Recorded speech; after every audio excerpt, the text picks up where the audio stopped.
Greetings, what's going on? It's your buddy Mike's from MoveMyAssOff.com. And so,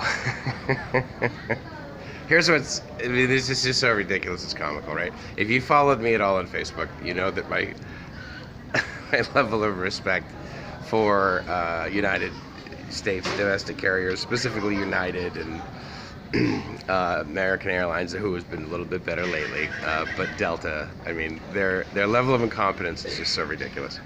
By contrast, Thai Airways, EVA Air, other members of Star Alliance, gratefully, are fantastic. Which is why, quite frankly, I use United.com and I get all my points through my United credit card so that I can use them through the Star Alliance partnerships, specifically EVA Air. I'm pointing to that because that's where their check-in desk is over there for transfer. And so I give the woman, anyway, I'm in Taipei. And so I left Bangkok. We left it like 10 or 15 minutes late, which is no big deal. We made up the time and we're here, and I got like an hour before my next flight. But, and I've been through this thing before. I mean, I literally have been through this exact aisle. There's security, it's upstairs. I know exactly where C1 is, the gate that I'm supposed to be at. So anyway, but they weren't able to issue me a boarding pass in Bangkok because my first leg of the flight, and again, I booked this all on United.com, which is now I preface this with my initial frustration with United and how ridiculous they are, is the fact that the first leg of the flight was on Thai Airways, also code share with EVA Air. And then the second leg of the flight is EVA Air BR16, a flight that I've taken. This is probably going to be like my 8th or 9th time on this flight BR16, which is basically Taipei, Los Angeles. We leave here about midnight. We get in about like 7 p.m., 8 p.m., 9 p.m., something at night, basically. And then it's a 2-hour drive, which is nice. And it'll be a Monday evening that I'm driving back, Monday evening in Southern California. And no traffic, which is great from LAX to San Diego in the rental car. Anyway, so I give the woman my thing, and I'm thinking, okay, she's going to issue me a boarding pass.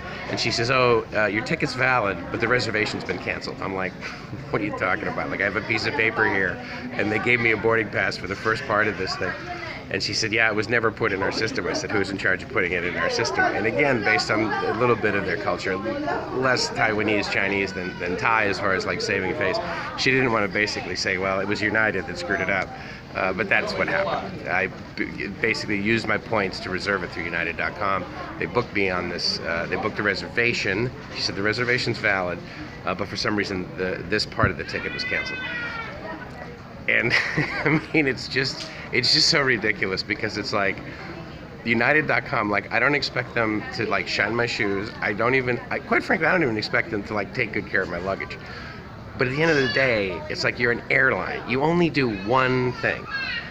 You take people's money in exchange for a spot in a plane that goes from point A to point B. And if you can't do that, how in the world do you stay in business?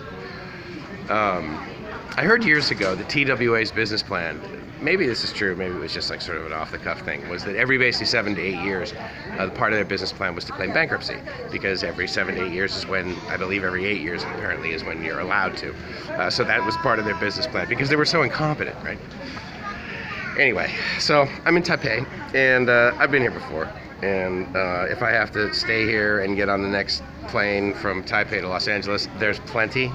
If I have to, I paid $32, or no, how much, what did I did used to say $32.70, but I believe I paid like $37. The point is I paid less than $40 for this ticket. It's just the taxes on it. And so basically, I will either get on this next flight, BR16. I was pleasant to the woman because, I mean, what's she going to do, right? It's not like she got up this morning and said, well, we're going to cancel Somerville's ticket and make his life, no, come on. So anyway, so they're doing a great job. EVA customer service has always been stellar for me. I can't say enough about that airline, actually. And you know, it's funny, as I was in Bangkok, right, I was walking around, because I was there a couple hours early.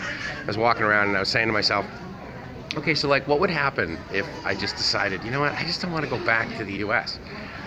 And at the end of the day, the first thing that popped into my head was, okay, well, dude, you made some commitments, like to your employer, as well as your landlady and that sort of thing, to pay. Acura Finance would probably like another monthly payment based on my lease agreement. You know, that sort of thing. Income taxes that I said that I would pay. So, you know, I mean, I guess a lot of that I could do remotely, and I suppose I could call someone and have them, like, turn in my car. But anyway, so it's been about 10 minutes or so. The woman told me to wait 10 minutes to see if there is a place in the plane. She said the plane was full, so we'll go from there. But again, it's just so comical because it's just such a basic level of trust into United. Here's my money. You guys have planes, you have computers that connect with other companies that own planes, and you have a code share system set up so that when I give you my money and make this reservation, you will tell that other airline that I'm coming, because that's your responsibility, and they can't do that. So, anyway, I'll make it back to Southern California either at the time that I originally planned or later, and the world will keep spinning. And it's all part of living your ass off, and it's all part of living the dream. Because if I wasn't living the dream, I'd be doing it wrong. And if I was to do it wrong right now, then I would just get pissed, and I would stick my chest out, and I would pound, and I would be like, I need to get my way, and here's my U.S. passport. I saw this one guy when we were trying to leave